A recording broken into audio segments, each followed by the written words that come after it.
Coach, how did you see the end of that game and how your team was able to get over the line after a big start? Yeah, I'm not surprised by the lull, to be honest. I think we're pretty taxed. The guys certainly dug in deep. Thought we had a chance at the end of regulation to maybe close that one out. Just a few fumbled balls and poor decisions, and find ourselves in overtime. This guy right here, back into the fourth and in overtime was just exceptional. Was making shot making, and in it, I can't wait for video. Because he must be frustrated, but I'm getting frustrated because with that ball getting stuck on the one side, just finally freeing him up rather than standing him in a corner and let him be an observer. To get Trey more involved. That builds trust. His teammates will have a lot of trust in getting that ball the second side and playing through him a little more now. How much confidence does it give you in this team going forward, knowing that Mitch can have a poor shooting night, but you know that you have a guy like Trey, someone like Allen, who can also step up on offensively? Yeah, I mean, with the construct of this team, we kind of knew that, we had a lot of weapons. It's just about getting that familiarity on the floor, and it's we've been a little bit lucky, got some close wins, but at the same time, you build your own luck, and it's our history has not been graced with a lot of composure and close wins. We've coughed those ones up, so it's nice to secure those ones. Get those 3 in a row. You mentioned the weapons that you guys have. What's your philosophy as far as when to go to which guy and which ones to take? Milk it, man. Just as long as while it's going, just keep milking it. There's two. One, we've got to look after our guys. Who's got the hot hand? Make sure he gets the ball in the right spots. But we've got targets on the opposition, and we want to make sure that we're trying to go at those guys as well. So if we can combine the two and get the actions that we need to get the matchups that we want, then that's the way we operate. It's been sort of like a steady growth for you into the NBL, but today was sort of your breakout game. How are you seeing? Is everything slowing down for you out there? I think it's just simple as making a shot and not making a shot. I couldn't make a shot, so I was struggling a little bit. But credit to the team. I was very frustrated today. I just feel like I'm having great looks, just not making them. And then today at halftime, everyone just told me keep shooting. And once I made one, I kind of it felt good, and then I kind of got rolling. So I knew I was capable of this. It's just like I said, if I could make a shot or not. And finally, I did. You have a team that's full of leaders, Mm-hmm. so like Mitch and Gary and Allen. How much confidence does that give you, knowing that no matter what happens, that you can step up and then you will always have confidence in yourself? Yeah, I mean, we're a very close group. Off the court, we do everything together. We crack jokes on each other, so it's very easy when you get on the court to have that trust in your teammate. And like you said, we have plenty of guys that are capable of doing, carrying the load for any night. And, plenty of games has been Creek, certain games have been Allen. Gary's been huge for us since he's came back, and finally I was able to help. So I think we have a really good group of guys on this team. Simon, were you a bit surprised? I mean, Ryan started off like a firecracker, 11 points in 4 minutes, and then sort of went out and then hit until he hit that really important 3. Were you a bit surprised how quickly we went out of the game? You got to take your opportunities, and he did early. He's one of those guys. He's very selfless, and he's one of those guys that teams put a lot of time into. And we start him in those deep corners at times, and you get into some top blocking out there, and they can take away his space. And we've talked about this previously. But sometimes when teams are defending him that way, it just creates so much more room for the other 4 guys to create and do their thing. When we've got Trey and Rowdy both on the floor who can stretch it, makes the game a lot easier for Creek and Sauce and Gary. So. He's going to get his moments in every game. There's a lot of guys on our team, as we've spoken of, that can get the job done, and he picked his moments beautifully tonight, I thought. And what did you make of the Brown technical late in the delay? It's there. You got to call it. I got no problem with it. We got to be better in those situations, and it's hard. It was one where the ball fell through the net, landed like there was nothing Trey could have done. And we're telling him, man, you got to run away from it. It's like a grenade when it comes through the net. Just don't touch it under any circumstances, because that's the rules. And if you put your hand over the line, or he had his foot on the line, or whatever the was, just we got to be better, and it's a learning experience. We've had a couple of these throughout the pre-season before Gary got injured, and he'll learn from it. We've just got to do a better job of reminding him and make sure that everybody learns from that lesson tonight.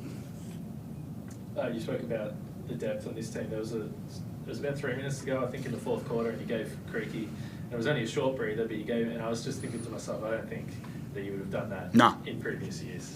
No, there's no way. Look, we have to. Creaky's got some ailments. He slowed down a little bit in that game as the game wore on. He had a couple of turnovers in that fourth, which were, a little bit, or he had a turnover, which were a little bit, just looked like fatigue to me. So let's get him a quick minute, get him to regenerate, and then throw him back out. He knows he's going back out there. Just with Ryan, I've asked you previously, but it does feel physically, even there was a putback that he tried in the first quarter. He didn't finish it, but I just saw him jump, and I was like, okay, he's looking kind of bouncy. Yeah. He feels like he's in as good a place as he's been. Yeah. He is. I want to talk about that. No, I don't. I really don't. We've had bad luck with it. I'm not a superstitious guy, but shit, it's Halloween coming, and I don't know. Who knows what's going on out there, man. Look, he is. He threw, apparently, and we weren't here, we were on the road, but just before he joined the team, apparently he threw one down on someone's head at practice. We didn't see it. When? Yeah, no, we were on the road. We were playing. We were busy playing. I know what you were doing. I was, yeah, I don't know. I was here too. It wasn't on you. It wasn't on you. No, but I was here. Right. Did you see it? I didn't see it. No, that's what I'm saying. Apparently. Yeah. That's fiction. Yeah. I'm suspicious of it. But no, he looks good. He looks good. And, we just got to make sure his confidence continues to grow. He clearly has it in his body, which is great. It's good to see him shooting the ball well. It's been a little while. Trey, would you believe that Ryan could throw down the dunk on someone's head? No, I could not. But he's very tall and he's got long arms. I always tell him, like the practices we were here and the team was on the road while we were hurt, he dunked a couple of them, and I would just tell him that's a tall man dunk, because he's not really jumping. It's just his arms is crazy long, so he's dunking it. But he's getting a little more vertical. So, like you said, let's just hope it keeps going. Is this Simon? I feel like the first press conference we were here, we were asking the same questions about when you're getting guys back. How do you keep your head above water? To have the record where you are, it feels like to this point you've done as much as you could, and there's some close games there, but to be where you are feels like a pretty strong positive. Yeah, no, it is. Look, I was kind of hoping we're batting 500 going into the FIBA break, because these guys have clicked, and it's a credit to them. These guys have clicked a little quicker than I would have anticipated on the fly, because we still haven't had a lot of training sessions together, right? And it's a testament to the IQ of these guys, and just the willingness to sacrifice their personal game for their teammates. And it's a good vibe down at our club. The guys all, as Trey said, everyone gets along. Everyone's rooting for the Phillies in the World Series. We're all directed going in the one direction. Trey, Simon referenced what this team's done in previous years in terms of close games and not closing them out. What does recent memory do? I mean, you might be in a timeout or late possession here today. You've just won 2 one-point games in a row. Is that something that you guys are able to carry through and gives you confidence? I would say so, but I think majority of it is just I think there's plenty of huddles late in the game where he doesn't really say too much. We kind of just all right, this is what we need to do. We either run this play, or defensively they killed us on this, so we need to switch it or whatever. I think it's just kind of what we talked about. We got a bunch of veterans, leaders on this team, and we kind of know what we need to do to finish out those games and win the close ones. How is the feeling amongst the group at 4 wins in a row now? It seems like a long way from the start of the season when you're 1-3, doesn't it? Yeah, it's definitely a different feeling, but we kind of knew this was. I'd be lying if I said we'd win 4 in a row right off when everyone got back, but we knew we were capable of this. So like you said, it's unusual how fast we click together, but I think it's just a testament to how we get along with each other off the court. It just makes it easy. Can I just ask on that, Trey, about how you click together? I mean, I look at you guys the last few weeks and all the tests you've faced, but the guys you've had coming back in the lineup, and I feel like there's complete clarity for everyone on what role they need to play on this team, which is pretty rare given how little time you've had playing together. How do you assess that? And like, is that really how you guys feel day to day, that you all know what you're here to do and whose time it is to step up and that sort of thing? Yeah, pretty much. I think it kind of goes back to what Coach said. We just go with whatever is working. So, I mean, there's been games where Creaky's been rolling, so we're just going to keep going to Creaky.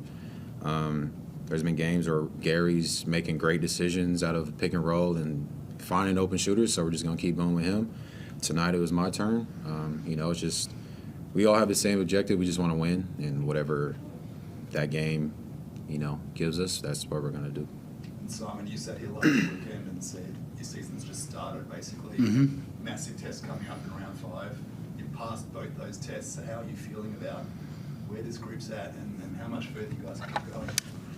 I feel like we're 2 games into the season, to be honest. I felt like the Brisbane game was the last of the game of the pre-season, and this round was sort of like, okay, we've got a little bit of time together this week to prepare.